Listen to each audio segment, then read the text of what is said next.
talk about your efforts right now on like the March for Medicare for All and what's going on and how can people support it? What do you need now? Yeah, for sure. So last year we did, we started with one march in DC, and then New York and LA signed on. And then by July 24th, we had marches and actions in 56 cities across the country. And that was a little bit of work. So we were all kind of like, we didn't anticipate that happening, but people just kept saying, can we do one? Can we do one? And it was we're all volunteers. So we were just like, wow, this is insane, but hell yes, bring it on. So this year, we decided let's do one big one right in front of the Capitol, and let's just all come from across the states. And we have speakers from across the states. All of our teammates are from across the states, and we're just all going to DC. Our week of action starts tomorrow. Indianapolis is doing a solidarity march with us tomorrow to kick off the week of action. Monday, the easiest thing is to go to m4all.org.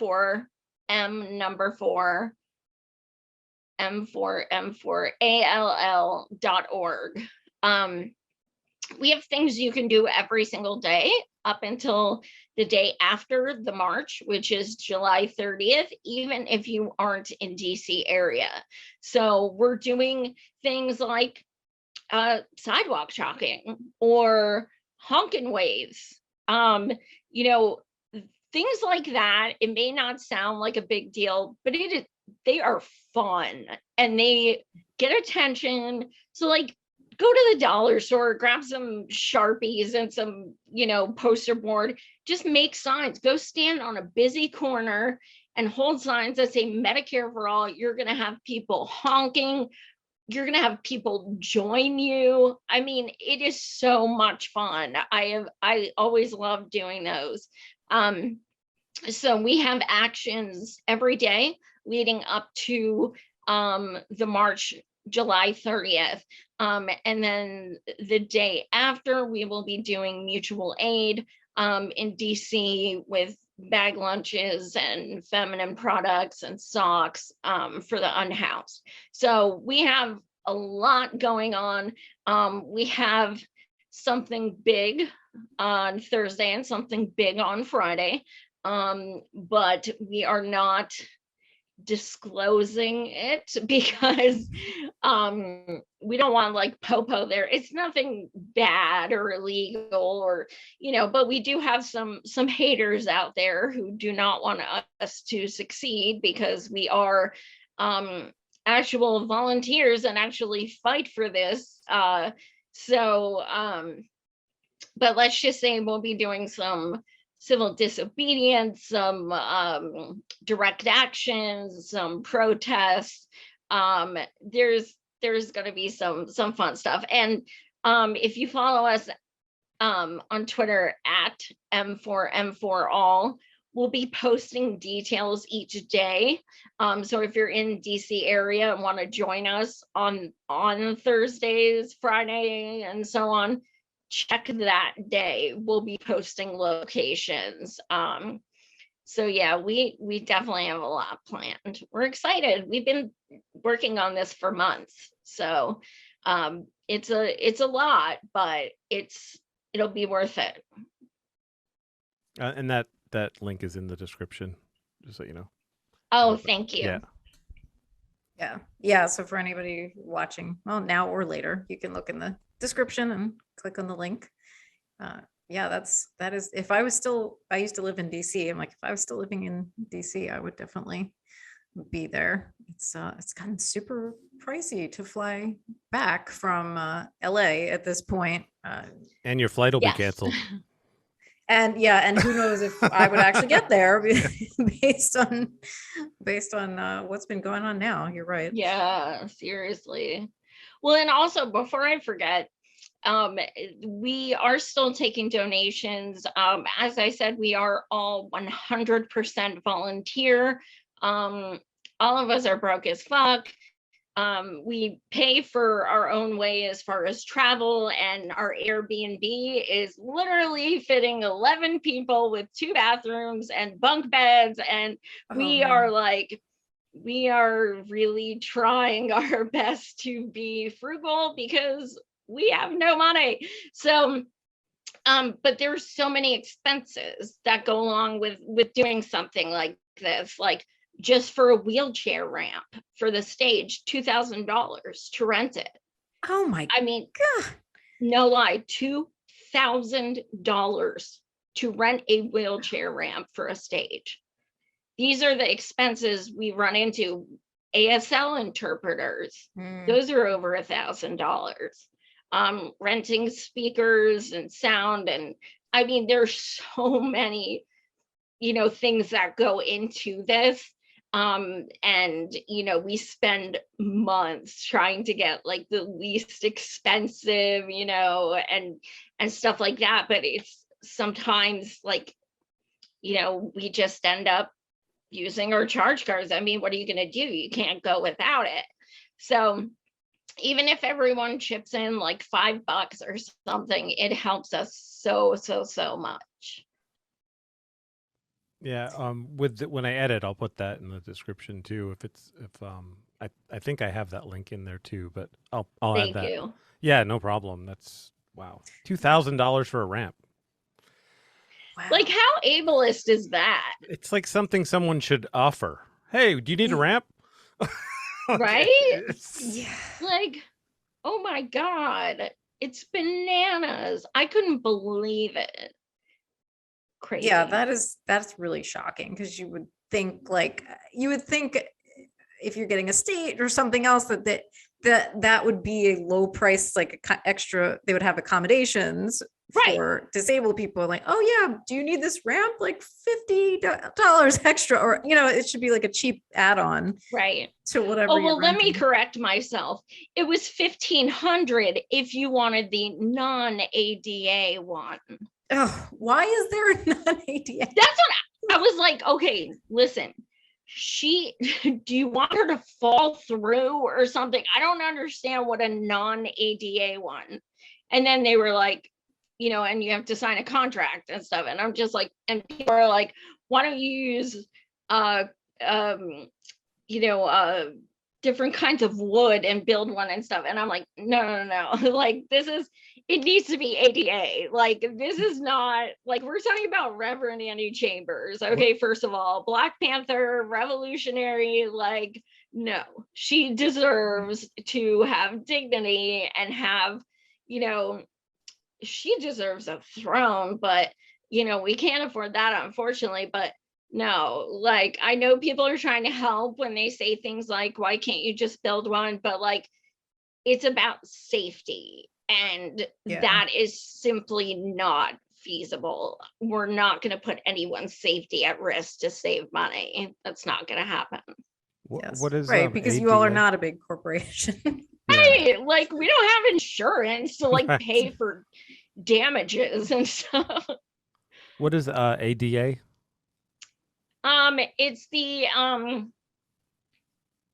disability access, American Disability Access. My brain. Oh, okay. It's like oh my God, regulations. Yeah, like the regulations in terms of like in a building, like how doorways, like all sorts of things. So like ramps. OSHA for civilians kind of thing. Yeah, it's like an OSHA for disability, exactly. Okay. Yeah. But it's very antiquated. It was written decades ago. It has not been updated for transportation, things like that. Like Reverend Annie, when she takes the train in DC, a city, she needs to press a button for a lift to get her on. Unacceptable. That is absolutely unacceptable. I cannot believe that, like, you cannot just go on the train in a wheelchair. That's crazy. And then some places don't even have elevators still, which is against the law, but it's not enforced. Yeah, it's like a grandfather clause or something. If you're building certain age or something like that. Right, Mhm. exactly. Shouldn't it be illegal to be able to offer a non-ADA ramp? Like, it seems like if there's an Right? ADA, then you Mhm. shouldn't be able to do it. I feel like that was like an under the table thing. We can get you a ramp real cheap. Like, let me tell you guys, I like you, so let me tell you what I can do. Okay. Yeah. Oh my God. It almost like it's either $2,000 or if you meet me at 2 a.m. in the morning, I can do it for $1,500 and it's not an ADA. It's not a swatch. It's a swatch, but still, it looks the same. Oh, That's man. insane. So I would imagine, like, so even if people don't see this, like, because it's coming up on the 30th, right? Like, I would still imagine that donations would be helpful, right? Like, because I'm sure Absolutely. that you all have a lot of costs that you'll She's still not need done. to be. Yeah. Oh yeah, and we are planning actions throughout the year. Our marches get the most, traction and what have you, Mhm. because they're big events. But we're also, I mentioned 1881A. We're actually working with human rights lawyers to file an official grievance and complaint with the United Nations for not enacting 1881A during a pandemic and letting all those people die.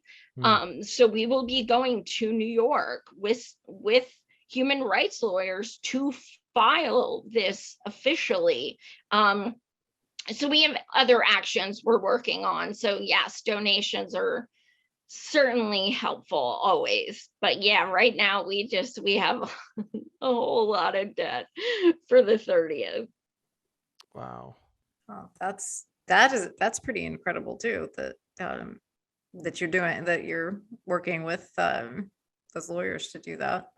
We're hoping that at the very least, it at least gets coverage, because so many people don't know what is 1881A. So the more people realize, holy shit, like Biden literally could have done this. Like, he could have saved my neighbor by the stroke of a pen. Like, the more people know this, the more outraged they should be. So we're hoping at the very least we'll get some news coverage and people will be like, wow, this is crazy. This is a human rights violation. And hopefully it'll at least, start conversations. Yeah, I think, like, having worked in media for so long, and especially like in the health space, the sad thing about that is like how much pharma owns them too.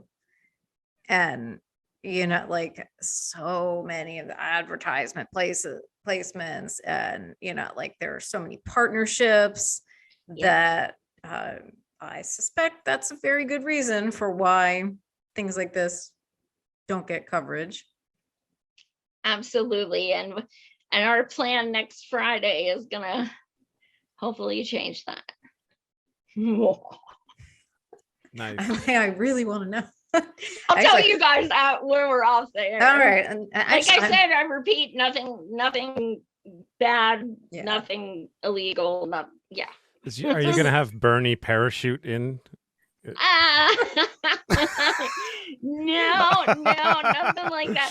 See, that's the thing. We, M for All tries to stay away from electoral politics just because we want to keep it about the issue itself, because a lot of people think it's a Dem issue, but it's really not, because we know that, if we say 84% of people support Medicare for all, that does not mean 84% of Dems. That means everyone. And Medicare for all literally means all. So we don't even bring,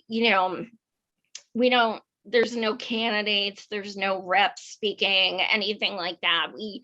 We try to keep it so that regardless what party affiliation, regardless if you are a party affiliation, this is about humanity and not about politics.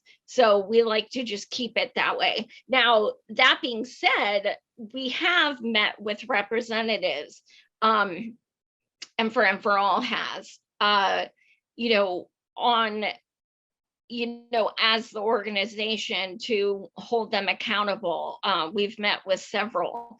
3 of us went to DC to meet with Congressman Ro Khanna. He actually asked us.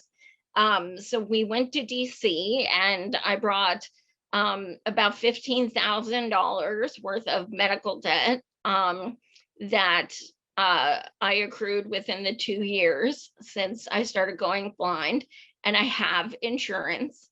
So it's like a folder about that big. I brought that and I held it up and I said, this is $15,000 worth of medical debt, and I have insurance.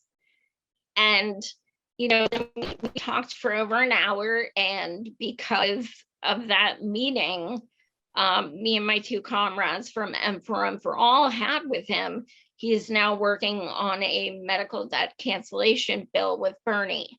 So this is, when you hold people accountable, things can happen. If we like, I think people think like when we say we met with reps, they think we're like going in like, hi, oh my God, thank you so much for meeting with us. No, I was like 100% Savage Joy the entire time. He was like, would you vote for Biden in 2024? I was like, no. He's like, even if he's against Trump, I was like, no. Like, I don't have to lie to you for anything. So it's about being real. It's about being honest. It's about telling them, you work for us. You work for us. So, and then we met with Rashida Tlaib and said, look, straight up, you ran on Medicare for All. You don't talk about it. Like, what's going on? Where are you? I said to Rashida, I literally cried in your arms in Iowa while I started to go blind, and you cried with me, and you held my hands, and you embraced me, and you promised me you would fight for people like me, and I don't see you anywhere. And it just felt, oh my God, I've been waiting to say that to her for so long, for like 2 years. And it just felt so good to say something. And I said, I'm going to be honest. I was a disabled speaker for Force the Vote, and you disappointed me beyond words, because I thought if there was one person who would have stood up for us and taken that move, it was going to be you. And she said, well, I understand your disappointment. And I was like, I don't think you do. So I want people to understand there is no buddy when we meet with these people. And when we ask them to meet with us, we are very clear why we want to meet with them. We do not, hey, we're huge fans. That's why they meet with us, because they have everyone licking their boots 24/7. And then they have people who are willing to hold them accountable. And they're like, oh shit, I better meet with them. I'm going to try and, basically politician them, you know what I mean? And it hasn't worked on us, because we're not going to squash an opportunity to say what a bajillion other people wish they had a chance to say. Yeah, I think you're so right. It's about, they need to feel uncomfortable, like, because absolutely, look how uncomfortable everybody in this country is. Exactly. Exactly. So they have to feel it, and that's good for you all for doing that, like, really. And, and I hope more people will do that and realize, like, it's not about like I think people, you see a lot of this narrative around like the squad, people, and they're like, oh, well, we don't want to be mean to them, or, if we're mean to them, then they won't do this. And to me, it's like, it's not about being mean to anybody. It's not personal, right? Like, you're not talking about them as a person. You're saying like, you made some promises here. I supported you based on these things, and what's going on, and like, here's how I'm suffering because of your inaction. And I'm like, to me, that is not personal at all. That's exactly. Yeah. Exactly. And now it came out today that AOC said, essentially, I'm not doing healthcare right now. And I believe that, because we asked everyone on the Progressive Caucus to meet. Pramila sent her legislative assistant because she wasn't in DC, so that was nice. But AOC responded, her person responded with, we will be declining this meeting. Didn't say why, didn't say I'm busy, didn't say you're not a constituent, didn't say go F yourself. It just said, we'll be declining. And, I had AOC on my show back in the beginning, and she straight up lied, oh, I'm going to, let's bring the ruckus and blah, blah, blah. Oh, really? Where are you? Where are you? Because I see you on Vogue magazine. I see you on, RuPaul's Drag Race. I see you doing these things while people, even your own constituents, are being, are unhoused and are suffering. And you're too busy, like, going to the Met Gala and stuff like that. Like, it's not okay. And people need to understand that's not an attack. That's accountability. That's us saying, look, we got you elected. We did that. You could not have won if it weren't for indie media, if it weren't for your volunteers, if it weren't for your donations. And then you turned around and you gave over $100,000 of other people's donations to establishment hacks like Connor Lamb from my state, who is a straight up Republican. And I mean, why that didn't turn people off, I can't even, like, if you give my money to someone else, I'm gonna lose my shit, but that didn't even piss off her fans. It's like this celebrity worship, now. And I think like she has succumbed to like this careerism, and I think she likes being a celebrity now that she's had that. It's like, oh, wait a minute. If I do all these things that I promised, I'm going to be out of the club. Absolutely. And I'm not going to be able to enjoy all these lovely perks. And so, I think things are going pretty well for me right now. Absolutely. And and I think I think what drives me crazy is the people that are like, things are not going well, right? And they're still like, oh, yay, AOC, or, and I'm like, yes, no, queen. Tell them how things are going for you, and tell them why this isn't working. So I so support all of the work that you do, and that, everybody that's working with you is doing, because it's so needed. Thank you so much. Do you think that like they come in fiery and want to make changes, and then they just get romanced by the system? Yes. Or is it? Wow. I think like there are even old videos, I think, of Nancy Pelosi Yep. talking about Medicare for all. And then I saw that, and then I was like, oh my God, AOC is that, like, those memes that have been going around, that is the same trajectory, because you put them in that system, and that's what happens. Literally, Obama campaigned for Bernie back in the day.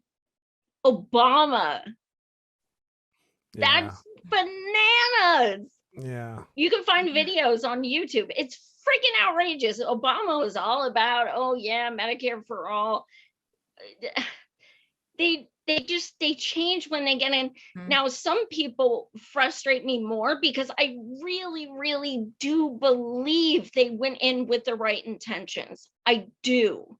Like Rashida, I do in my heart believe she went in with the right intentions. And as much as she pisses me off, she cried when we met with her and said, I started this job and I did it because I thought I could make a difference. And now I realize I just work with the establishment all day and I could make more of a difference in my community and stuff. And she broke down, like she legit broke down. And I saw a human side to her. Now, that doesn't mean I support her now or think, you know, I'm going to excuse anything she did, but it's the most human side of a politician I've seen. So that was refreshing in that regard. And I don't like seeing people cry, you know, that was upsetting. But, you know, so, you know, I truly do think she started as a protester and things. She was arrested for protesting, things like that. People who started as activists, I think started with good intentions, like Cori Bush. She was hardcore activist. She was, she was a nurse without health care. She was houseless, the whole nine. But the second she got in, she just dropped everything. I mean, that was the quickest turnaround I've ever seen in my life. Man, I thought she was going to be a force to be reckoned with, and she just immediately capitulated. So do I think she went in for the right reasons? I do, but I thought it took maybe 5 minutes before she did a 180.